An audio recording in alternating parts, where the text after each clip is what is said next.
everyone. Hello and welcome in as we continue through the infancy of the offseason for the Minnesota Vikings after their 2021 campaign ended in disappointment and the removal of both of their head coach and general manager. Right now, the team is fixated and attempting to fill that vacant general manager position. They have compiled a list of 8 candidates that they will be interviewing over the course of the next week, probably week and a half, maybe at most. If you want my thoughts on that list of 8 candidates as it pertains to the general manager job for the Vikings, click through the channel, go to the 2022 Minnesota Vikings playlist. That video will be towards the end right next to this one. So what I want to do today, because I think one of the more important decisions that the general manager is going to have to make, aside from being a part of the head coaching search, is what to do with the quarterback position for the Minnesota Vikings heading into next season, because there's a lot of nuance and complexities that surround this situation. And Kirk Cousins is one of the more polarizing quarterbacks when it comes to online sports discussion, as he has been for a number of years. So where are the Minnesota Vikings going to be at when the 2022 season starts? And this is the point of departure that is going to determine really what this roster makeup is going to look like, because Kirk Cousins has a $45 million cap hit. That is his cap number for the 2022 season. That is pretty astronomical. So we're going to go over a couple of things, and then we're going to dive into the options. What can the general manager, what can this team potentially do with Kirk Cousins before the season starts? So what we're going to do is we're going to start off with talking about NFL.com's Greg Rosenthal. He released his final quarterback index for 2022 a couple of days ago on January 12th, and he has Kirk Cousins ranked outside of the top 10 with a finish of 13th overall. I will put that up on the screen for you to see. As we have already mentioned, Kirk Cousins has a $45 million cap hit due for 2022, which ranks 3rd amongst active quarterbacks. Just for your information, not listed on that graphic is Patrick Mahomes, who is 7th in quarterback ranking for salary cap hits for next year, with a total of $35 million, just to give you an idea of where one of the top QBs in the land stands. So he's just a little bit less expensive than Aaron Rodgers, and then that Matt Ryan contract is kind of ridiculous given the fact where he is at in his career. Not every team has this figured out. You know, there's a lot of teams that give extensions to push money to later years, which is what we're currently dealing with right here. So I have always been an advocate for, the Moneyball approach. You should, when you're buying free agents, you shouldn't be buying statistics. You should be buying wins. Going out and spending your salary cap money should result in, wins above expectation, if I could put it that way. So what we have experienced in the Kirk Cousins area has not been an increase of wins. They've won a lot of football games. They've been competitive, but it hasn't gotten us anywhere.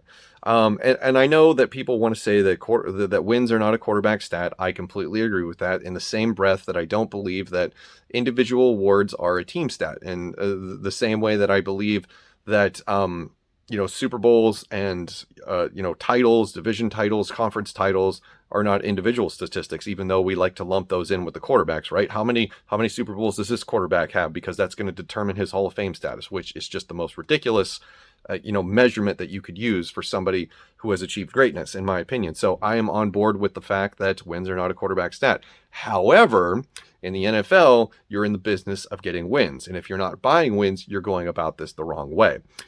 In the 4 seasons that Kirk Cousins has been the starter for Minnesota, the Vikings are 33-29-1, just above 500. That has become the mantra of the Minnesota Vikings over the past 4 years.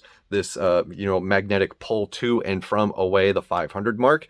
Kirk Cousins is 7-26 versus winning teams since 2018. So the Minnesota Vikings haven't been able to defeat opponents that are finishing with winning records during the regular season. And that is a problem, because when you get to the playoffs, all the teams there have winning records, unless you happen to luck into a year where the NFC East is really bad and the Washington football team wins the division with a 7-9 record, which is no longer possible.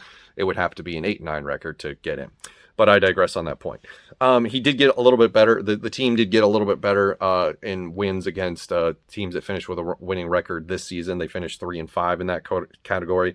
As a career starter, Kirk Cousins is 58-59-2. And that's just when I think of $45 million, I think that there should be more wins in that first column. That's just my opinion. People will disagree with that. I don't hate Kirk Cousins. I'm not looking for reasons to hate him. I'm trying to approach this from a business standpoint where the end result is more wins. More wins results in a higher playoff seeding, a divisional title, better chances of getting to the Super Bowl, which is the ultimate goal.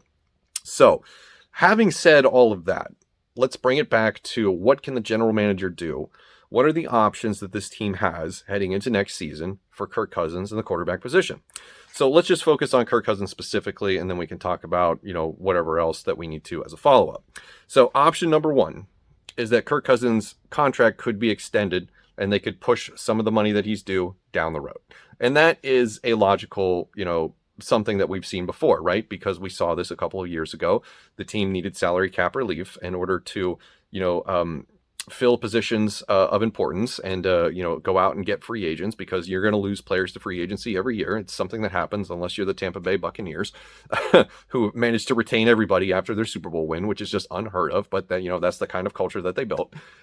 So, extending Kirk Cousins is a realistic possibility. He's only 33 years old. He could definitely get another 3 to 4 year extension, which is probably the amount of years he has left in this league before his natural abilities start to deplete and leave him. I would maybe even 4 to 5. I'll give him a little bit extra. So option number one, extend Kirk Cousins. I have a feeling that is going to be the least popular option amongst my audience and probably amongst a large portion of the fan base, because, the thing that we've been wanting for all this time is change. And we have gotten most of that. 2 out of the 3 major positions, more important positions of this football team, are now vacant. Kirk Cousins is the last man standing in that regard. Option number 2 for Kirk Cousins this offseason is to trade him. And I think this is his more popular opinion, or the more popular option amongst fans right now, because he is never going to have more value than he does right now. And, going back, so I'm kind of circling back to that NFL.com index from Greg Rosenthal, how he's not in the top 10, that probably makes him a little bit more attainable and gives the advantage to contract negotiations to whichever team he could potentially be traded to. Because let's face it, trying to find a good quarterback is extremely difficult. I would argue that there's probably anywhere from, 4 to 8 teams that could improve on their quarterback position. And, he could definitely come in and be a guy to do that, because, let's have an honest conversation about what other teams are thinking. The Vikings know what Kirk Cousins is. We know what he is, because that is the guy that we've been watching for 4 years. Somebody that is with the New York Giants, for example. Maybe they don't want to draft a quarterback this year. Maybe they just trade for one and use their top draft picks at other positions and try to build a roster that way. New York Giants are a poorly run franchise, and they could also be under the assumption like, hey, we see some of the good stuff in Minnesota that he's done. We can fix the bad stuff, because our incoming coaching staff and general manager, they've sold me on that, right? In their interview process, they said, hey, if we get this guy, we can fix a couple of those problems. Look at his statistics. Look how good we could be if we got a guy like Kirk Cousins. They'll talk themselves in to wanting to trade for him. And then, the Vikings might have to give a little in terms of, the salary, maybe take on a little bit of that. Because, $45 million is quite a bit. So they'll probably have to take on, I'd say, maybe 10 to 15 million to make that trade enticing. And what's nice about the trade idea is that you look around the league the last few years, Carson Wentz, Matthew Stafford, you could get a very nice return in exchange for Kirk Cousins in terms of draft capital, which is what the Vikings need, because this roster is exceptionally flawed on a very, on a variety of places. I think the defense is going to need to be completely overhauled. You've got, terrible revolving doors on the interior of the offensive line. Adam Thielen's getting up there in age. There's all kinds of things that you could do to improve your football team with improved draft capital. So I think trading him is probably the best option that they're going to have. And honestly, I know, the Kirk stands are going to be like, the Cousins crybabies are going to be like, well, if you trade him, we're just going to downgrade the position. And that's not going to make this team competitive, which is what the Will family believes they can be next year. And yeah, to some degree, that is correct. But at the same time, if he is as good as you claim he is, we should be able to get quite the haul in return for him, which is why that makes that option very, very enticing, in my opinion. The last option number 3, which is the last realistic option that they really have, is to simply do nothing. They could just eat the entire 2023 or 2022 campaign not extend the contracts, not try to renegotiate the contract, have him play on that $45 million contract and say, hey, if you really think that you're this good and you're really worth all this money, let's see what you got, because we can't put too much around you because we just don't have the salary cap space to do it. And they barely had the salary cap space to do it last year. And I know people were flaunting when the Harrison Smith extension happened. They were like, oh, I thought Kirk Cousins' contract was going to hinder us from being able to hand out big time contracts. Well, it kind of did. Look what we signed in the offseason. Bashad Breeland didn't work out. Xavier Woods didn't work out. Patrick Peterson did work out, but that was a 1-year deal for $10 million. Dalvin Tomlinson didn't really work out, in my opinion. He had some good games, but that's about it. So really, what do we have to show for? Not too much. And I think it would be extensively harder for them to do it this offseason with the same approach, because I think there's going to be more teams out there spending, especially after you kind of see what the Patriots did. They draft a quarterback, spend big in free agency because they got him on a rookie deal, and they're in the playoffs. So who could have guessed? So that could be an option. They simply do nothing. Kirk Cousins remains stubborn, doesn't want to renegotiate, doesn't want to take a lower cap hit in order to surround himself with better talent. So that's about all we can expect for that option if it were to occur. I think that that's the least realistic, but still realistic in a sense. There's also one other option that I don't find realistic at all, and that is just to straight up release him. Could they do that? Theoretically, yes.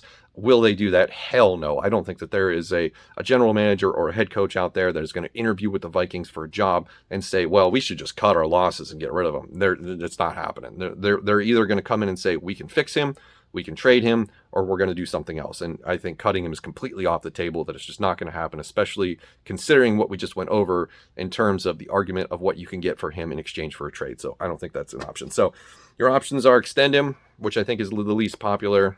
Trade him, I think, is the most popular. Do nothing, realistic, but I don't think anybody wants to see that, because you're basically going to waste a year. And then you could cut him, but I don't think that's going to happen either. So that's where we currently stand. Those are the options, in my opinion, because, I understand we're not doing a full rebuild. We're not doing a full reset. I think the likeliest option is that he's going to get extended. So, kind of prepare yourselves for that. On the other hand, I could also see trading him be the likeliest option, because it depends on who they bring in and do they want to immediately put their stamp on the program. Currently they have the 12th overall draft pick in the draft. I understand people are saying that this is not a good quarterback draft. We're going to do a whole nother video on that, because that's a line of propaganda that you should not be falling for. Every year they say that, and every year it's wrong. Somebody will emerge from this, and you just got to hope you get the right guy. So, it depends on the regime that comes in my honest opinion. But those are the options. Let me know what you think of that in the comments below. Thank you for watching, and as always, I'll see you in the next one.